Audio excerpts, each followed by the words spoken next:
I'm a bit of an interloper. I'm not an art historian or a curator or an artist for that matter. I was trained as a comparatist, and I am, I would say in this context, a practicing classicist. So that gives me something of an unusual angle, I would say. So I want to start with the question, why does classical antiquity matter to us? Is it because it has always mattered? Is it because it is intrinsically valuable, and so it should always matter? We must always ask ourselves what classical antiquity means under conditions where the very community marked by we is dynamic and heterogeneous and responsive to conditions at once local and global.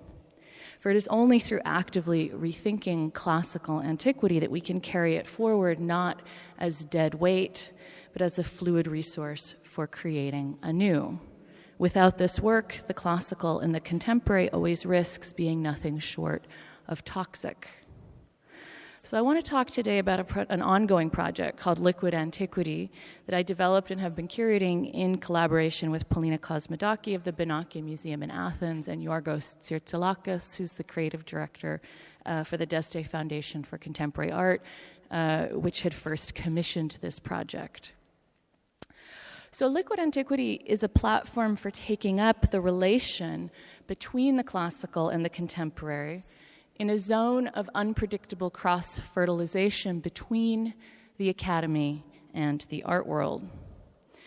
It's a project where the boundaries between those domains, the art world and the academy, has been radically destabilized but not erased. So Liquid Antiquity began life as an exhibition without objects, a show about antiquity lacking in antiquities. The idea was to break with the practice of displaying, thanks, I was just wondering if I'd have that. Okay. Displaying antiquities, that is a founding gesture of the modern museum in Rome, for example, or in Berlin. So instead we wanted to imagine the book as an exhibition space. So I have the book. I'm sorry? We can turn the table a bit to have a look at the screen. That's okay. So this is the exhibition right here. So the book as exhibition thereby becomes the primary site for engaging with an antiquity embedded in the rich and messy history of classicism and refracted through the perspectives of a manifold of contemporary artists and thinkers. So traversed by flows of images, words, and voices, the book thus staked out a space of encounter not only with classical antiquity, but also with its afterlives in 2 millennia of visual art, politics, philosophy, film, and literature. So the book ranges from Homer to Charlemagne to Friedrich Hölderlin to Hannah Arendt, and back to Plato, the Acropolis, and Apuleius.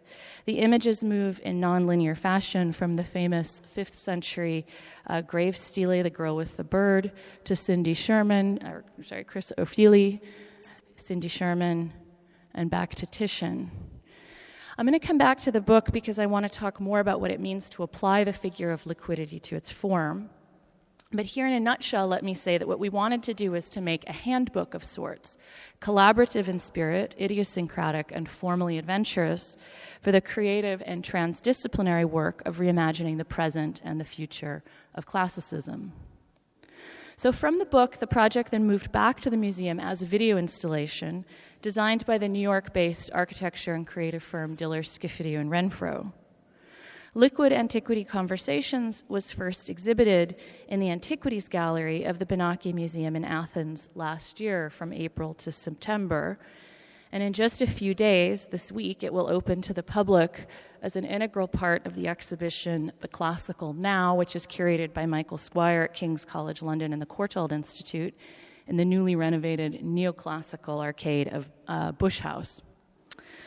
So the video installation, Liquid Antiquity Conversations, is built from conversations that I conducted with contemporary artists about their engagements with antiquity in their work, and more broadly, the place of classical art history in their own praxis.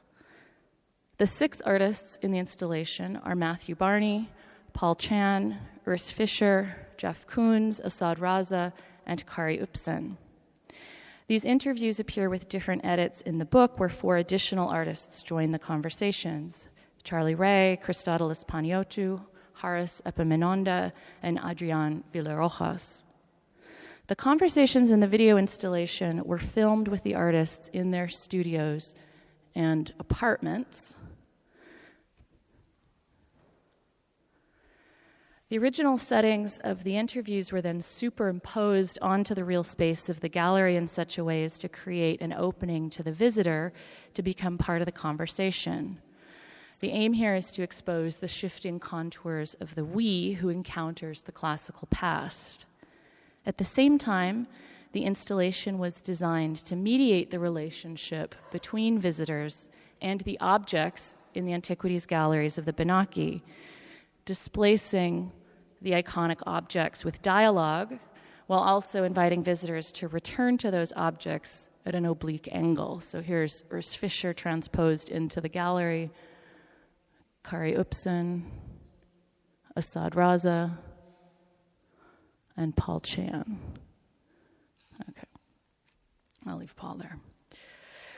So by moving away from the matter of antiquity to the question of why antiquity matters and back, we wanted to enable liquid antiquity to address the relation between the classical past and the contemporary present as an object of curation.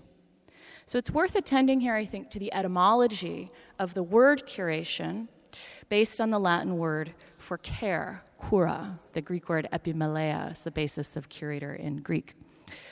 So I want to broaden the notion of curation beyond its conventional and professionalized meaning to consider the labor of care as labor that's distributed across traditional roles of artist, curator, scholar, historian, classicist, public.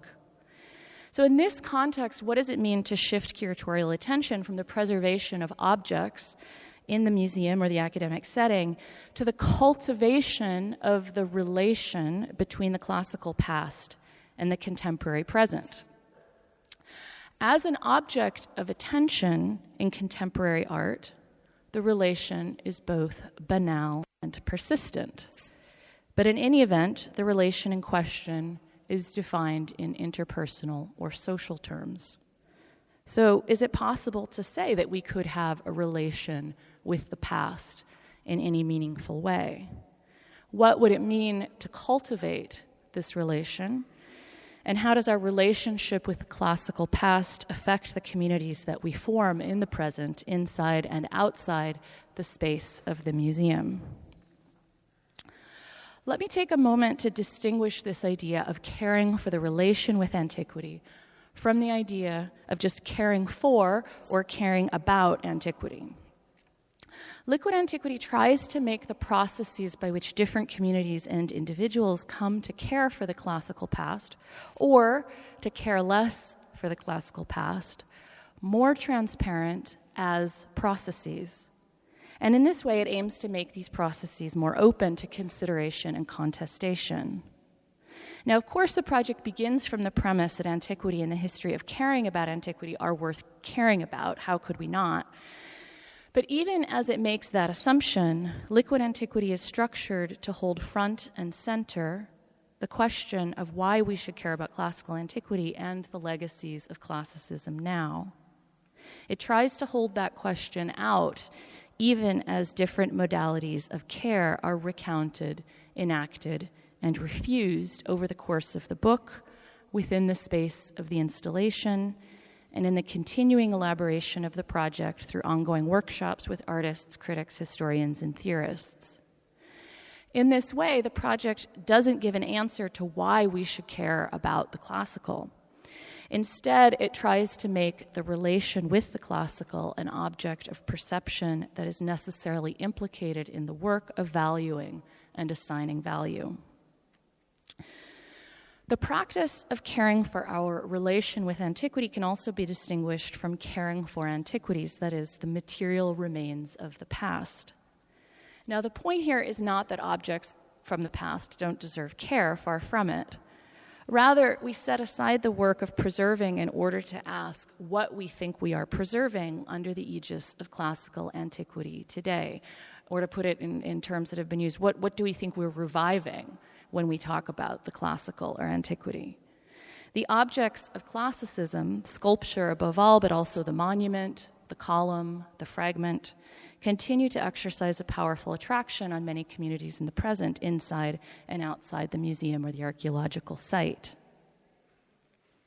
It may, of course, seem surprising that these objects still have so much power in the present.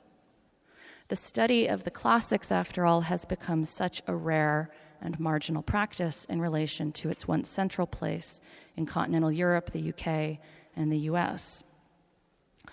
But as the art historian Salvatore Settis has argued, as the relation with antiquity is reduced to recognition of its most iconic objects as signs of the value of the classical, the power of classicism grows both stronger and more dangerous.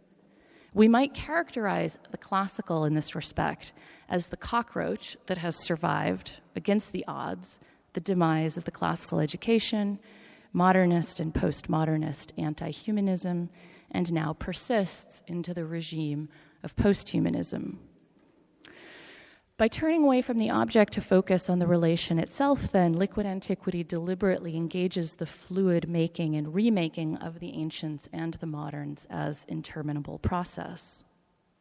It takes this process as crucial to how communities and common spaces are still being constituted in the present around the double-edged ideals of beauty, truth, reason, and the human, as well as around the repudiation of those ideals under the aegis of anti-classicism. It's therefore a project addressed both to the refusal of the classical to die, but also to the possibilities that may still lie latent in its pluripotent folds. So it's worth emphasizing, I think, this last point. Our relation with the classical past is implicated in our relations with one another. The relation with antiquity continues to participate in the construction of a we. The idealization of Greek antiquity, that is, Philhellenism, has been and continues to be fundamental to the history of European humanism and the self-constitution of the Enlightenment and modernity, to the dream of the nation-state, as well as to the nightmares to which it's given rise, and to the very idea of Western civilization, above all when it is perceived to be under threat. It's embedded in the modern concept of art, and in particular, the value of art.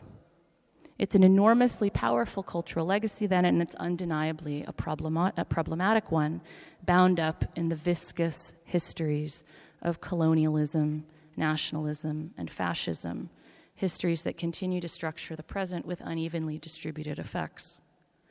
So the classical is a legacy that's always at risk of calcifying into something fixed. It's always at risk of fortifying timelessness against historicity, contingency, and other futures. In this respect, the columns and the nudes of iconic classicism are paradigmatic of what Paul Chan has called chronological art, art on the side of chronos, the time of history, measured time, but also time that congeals into timelessness. What Chan opposes to chronological art is the art of kairos, the Greek word kairos, which is in Greek the time of the opportune moment, the time of mortality, the time of the unexpected.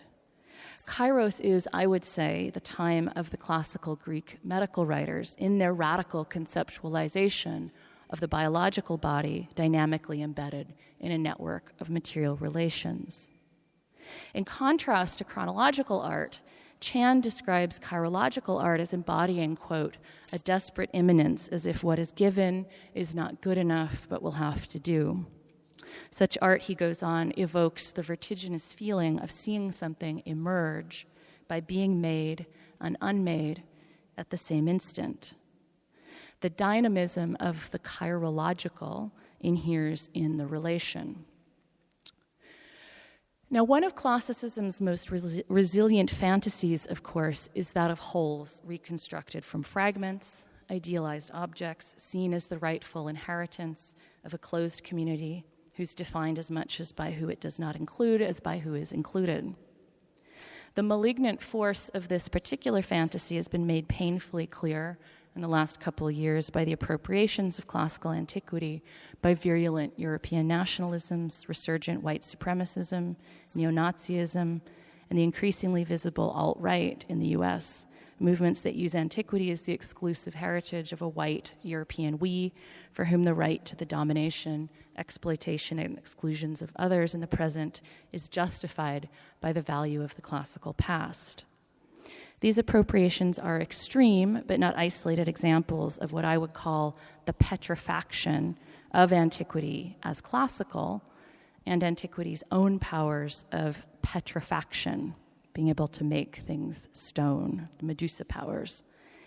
In the face of these powers, then, we tried to create liquid antiquity as a space where experimenting with different kinds of relations with and to the past create the conditions for the formation of different kinds of communities out of the encounter with classical antiquity, dynamic, embodied, and contingent, in a word, liquid.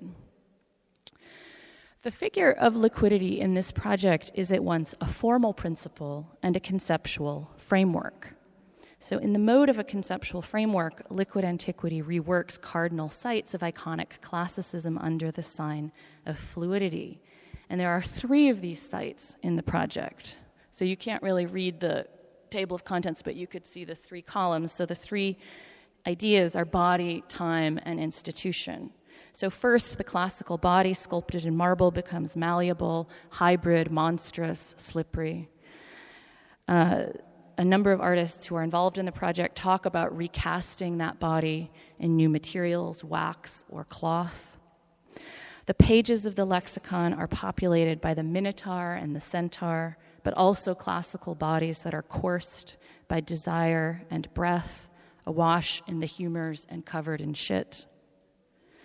Second, the linear and genealogical time of classicism as tradition and heritage is folded and twisted along the lines of what Michel Serres has called liquid history, and it's troubled at its birth, its genesis, and at every rebirth.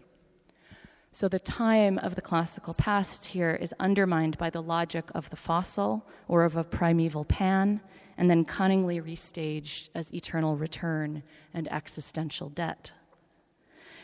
And finally, we wanted to query the institution of the Modern Museum as a site founded on the display of classical antiquities. The exhibition is therefore reimagined as a place for the circulation of words, images, ideas, and objects. This is a place designed to be open to the processes of reconstellating what we think we know, to the vagaries of myth-making, and to surprise.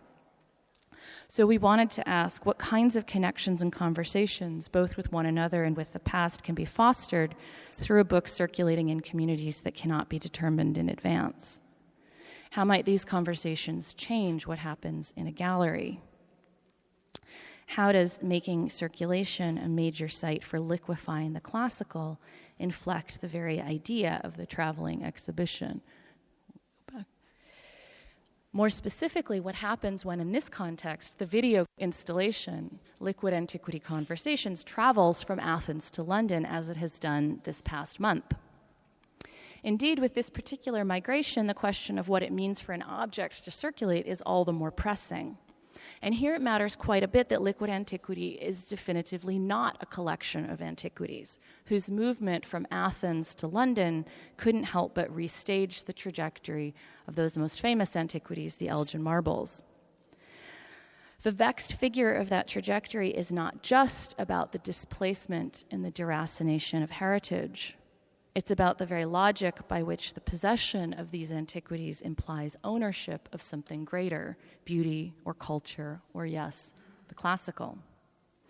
It's about the persistent trope of debt to the classical past that has formed from the very beginning the relationship of the modern Greek nation to its European and especially its British creditors, as Yannis Hamalakis and Johanna Hanink have shown.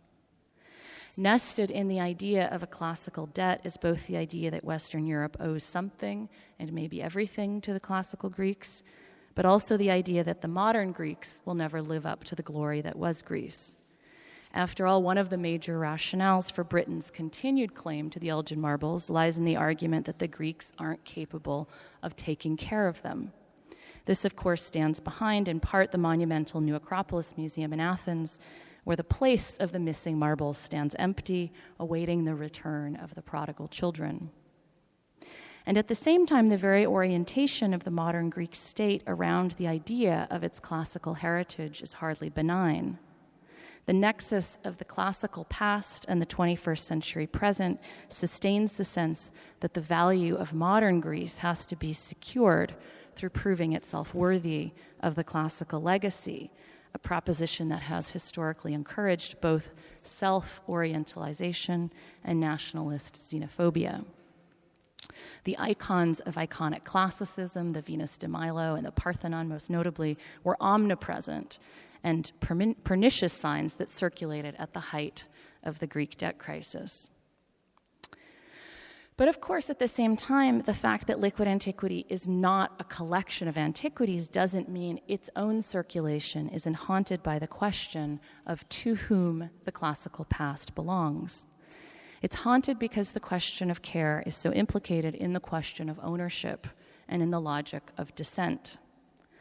The figure of liquidity is designed then to disrupt the petrifaction of antiquity as an object, but it isn't just a figure. So with this project, we tried to rethink the very forms in which classical antiquity travels within and across communities under the sign of liquidity. So the book, Liquid Antiquity, is structured around different flows and forms of conversation that weave in and out of one another. So there are 10 interviews, as I said, that were conducted with artists. There's a visual essay that puts contemporary art and art from antiquity in the long history of classicism in dialogue. And there are 27 lexemes that together create an open-ended critical lexicon of concepts. So debt, immortality, the archaic, dialogue, metis, transmission, the nude, and so on, for reimagining our relation with antiquity. So the title essay offers one way of mobilizing this lexicon and its reflections on liquid antiquity. And it's hard to see from where you're standing, but if you read the title essay, there are terms that are highlighted, dialogue here, documonument, film, and these are then tagged to entries in the lexicon that were written by various people. So dialogue, for example, documonument is another.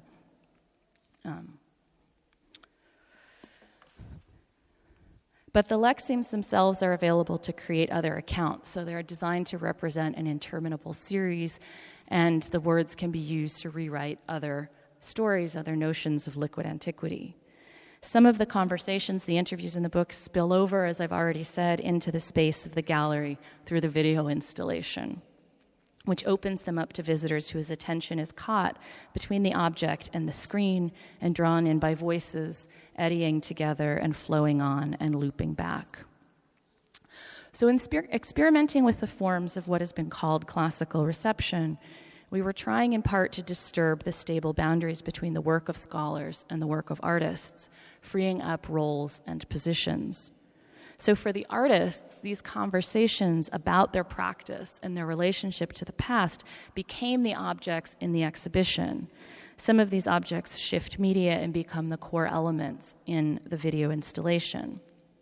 The scholars, on the other hand, rather than contributing catalog essays to objects that already exist, instead generate in terms these lexemes that were themselves building blocks for creating a liquid antiquity. The visual essay threading through the book incorporates images from the work of the artists involved in the project alongside historical images that were contributed by the individual lexeme writers. The idea then was not only to scramble conventions, but also to pioneer strategies for working with the resources of historians and theorists and artists to create and to cultivate a space for caring for the relation with antiquity. Liquid Antiquity is not a closed book, but an ongoing process-centric protean project. So just before the exhibition closed at the Benaki last September, we held the first of what will be a series of workshops in Athens, bringing together artists and historians and theorists to fold liquid antiquity back on itself while also generating new lexemes and new conversations. Another stream of the project is last fall I collaborated on a project with the sculptor Martha Friedman, whose work has been deeply engaged in rethinking materiality in a critical and creative relationship to classical sculpture. So this is new work from a group of work called Cast-Offs, which will be exhibited at the Henry Museum in Seattle this summer. Martha had previously worked with the idea of the four humors, creating four enormous rubber sculptures that, in a collaboration with the dancer Silas Reiner, oscillated between object and costume. So the humoral body has been a major site of Martha's own work on the emergence, the humoral body, has been a major site of my own work on the emergence of the biological body in antiquity and thinking about the forms of subjectivity that the biological body produces. And I've been specifically interested throughout my work on the body in its liquidity. So Martha and I together poured 4 aprons using the colors of the 4 humors. The aprons were designed as an ambiguous interface between outside and inside. So they evoked both a kind of X-ray of the corporeal interior and the scrubs of the physician splattered with bodily fluid. So in the video that documents the process of making the aprons, we played with what it might mean to revisit the Aristotelian distinction between form and matter by dividing agency between the liquid material, the liquid then solid material, and the embodied technicians and knowers of matter, the sculptor, the physician, and the philosopher. So in this collaboration, the object returns as a site of pushback and as such undermines the conventional status of Aristotelian matter as passive and pliable. So I'm going to see if I can show you the aprons really quickly. No, it didn't work. The video. It's not going to work? No. Okay. We had it work earlier, but that's okay. Anyways, I'll show if you're in. Oh, here we go.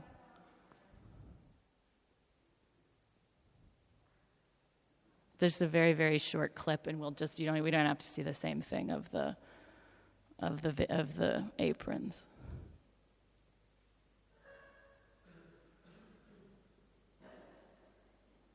No. Okay, that's fine. It's not worth it. Wait a second.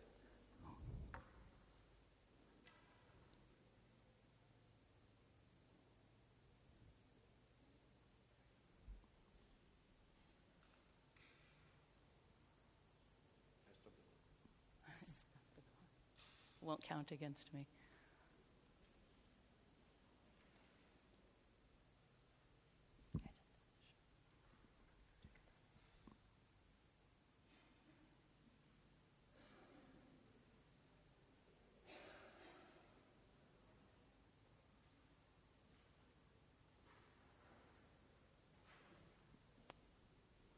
It's okay. It's not exciting enough to wait for, I'm afraid. It's just a really quick thing.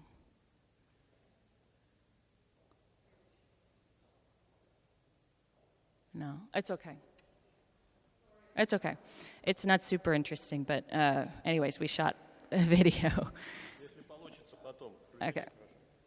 So, and just to wrap up, in early April, I'm collaborating with the artist Isabel Lewis, who you see there, in the development of one of her signature occasions in the space of the Bush House Arcade, where Liquid Antiquity is being installed in London.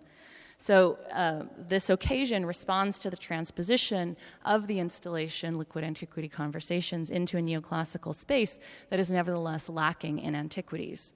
So rather than folding back onto the object, which is what you see in the Benaki Museum, this intervention instead extends the dialogic spirit of the conversations into the gallery as a means of thinking harder about the subject of the provisional we that the installation aims to sort of pull into consciousness. The occasion engages the relationship as lived in real time between bodies that are embedded in feedback loops that encircle not just these bodies, but also a milieu rich in unpredictable stimuli. So plant life, which Isabel works with a lot, sense, and music. The occasion is organized around the idea of sympathy, which we understand in the rich sense that's developed in post-classical Greek philosophy as a network of relations that encompass human and non-human bodies alike.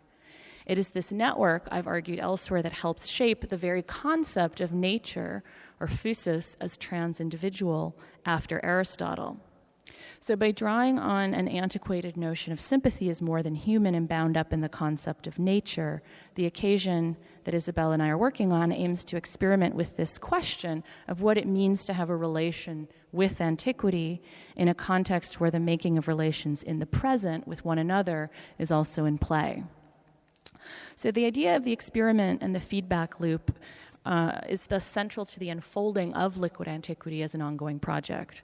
These ongoing experiments continue to map the transdisciplinary space between the art world and the academy in this spirit of resisting iconic classicism through the generation of other models for working with and through both the classical past and the long history of classicism in art. It can be tempting to dismiss the classical as dead and gone and as obsolete. And it can be equally tempting to try to resurrect the classical past, to save it from irrelevance by extolling its foundational status, its persistent call to beauty and truth. In rejecting both these options, liquid antiquity tries to make a home with the classical, understood not only as a cockroach, but as other figures of resilience, the worm, the amoeba, and the mushroom. Thank you.